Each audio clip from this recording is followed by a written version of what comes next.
Saya Coach Victor, kali ini ada pertanyaan ya. Pertanyaannya seperti ini, apakah salah berambisi? Ya, saya akan jawab ya. Pertanyaan ini umumnya muncul karena merasa ada yang salah dalam melakukan sesuatu, terutama berusaha meraih tujuan tertentu, mungkin merasa tegang, capek berkompetisi, dan akhirnya malah mengurungkan niatnya dan berhenti begitu saja. Atau ingin beristirahat lalu jadi ragu mau berjuang lagi atau tidak ya, sehingga muncul pertanyaan apakah salah berambisi. Jawabannya adalah tidak sebetulnya. Secara singkat seperti itu. Penjelasannya begini ya.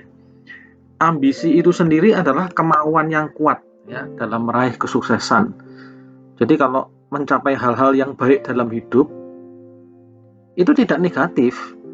Ibarat orang bersekolah atau kuliah gitu ya, memang harus belajar, banyak latihan soal misalkan, agar ujian nilainya bagus.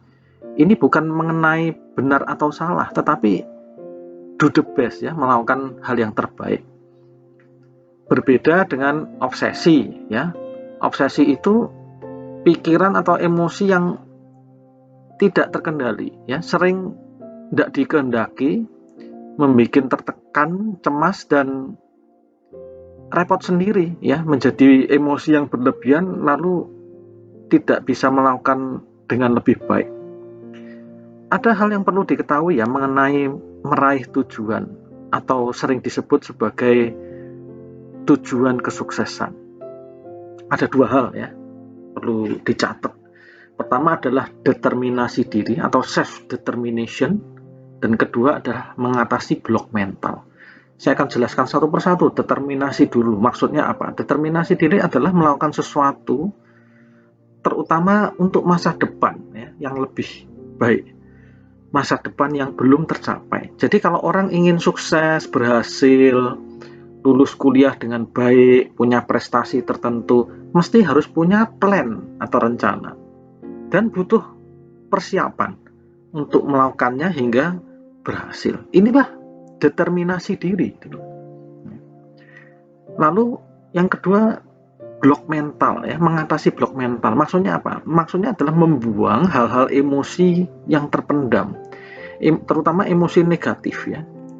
Seperti gampangannya begini, saluran air gitu ya, kalau ada yang tersumbat, begitu hujan mungkin ada air masuk, ya airnya akan membludak ya, karena tersumbat. Artinya sumbatan itu harus dibuang supaya salurannya lancar. Emosi negatif yang terpendam yang menyumbat itu macam-macam ya, bisa rasa enggan, malas, bahkan keraguan terhadap diri sendiri loh. Sehingga ini bisa nggak ya saya melakukan ini? Ada keraguan seperti itu. Itu harus dibuang karena itu menutupi potensi kita yang luar biasa. Kita tidak akan melejit kalau tertutup, ada sumbatan. Akhirnya kita terbebani dan ya tidak bisa berkembang lebih jauh ya. Dua hal ini ya, tentang self determination dan mengatasi blok mental atau emosi negatif itu, sebetulnya ini tentang cara menyikapi kita terhadap waktu ya. Saya beri gambaran sederhana, ada masa lalu, sekarang, dan masa depan. Ada tiga kan waktu itu ya. Kita berada di mana? Masa sekarang.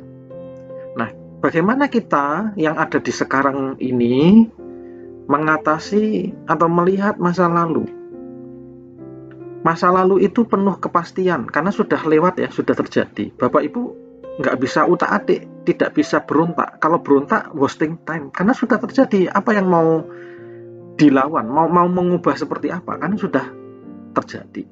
Satu-satunya menerima. Inilah yang namanya bersyukur.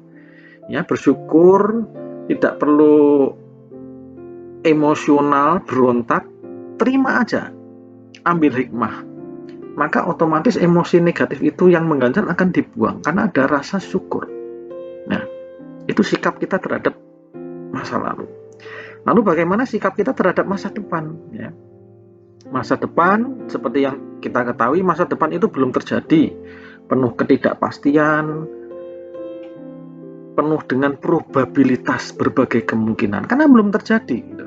Karena itu kita harus yakin terhadap sesuatu yang belum terjadi. Yakin apa?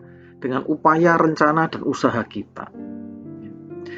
Jadi saya ulangi, untuk masa lalu bersyukur, menerima, belajar dari pengalaman, ya, termasuk kalau ada kegagalan, petik hikmah, dipelajari. Jangan sia-siakan kegagalan itu dengan kita meratapi begitu saja, tapi kita harus mengolahnya.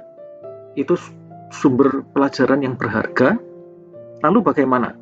Rencana. Ya, kita evaluasi, kita bikin perbaikan ke depan, rencana terbaik, kemudian dieksekusi, dilakukan dengan yang terbaik. Terus melangkah penuh keyakinan dan do the best. Dengan demikian, kita akan melalui perjalanan kita, ada syukur dan do the best gitu ya. Akhirnya kita melangkah tanpa ada gangguan, ya. Ambisi kita sudah tidak ada obsesi lagi, tidak ada gangguan yang mengganjal yang membuat kita tidak bisa berkembang. Jadi, kalau kita bisa bersyukur dan do the best, melakukan yang terbaik, yakin cara seperti ini sebetulnya adalah cara terbaik, cara tercepat dalam meraih kesuksesan.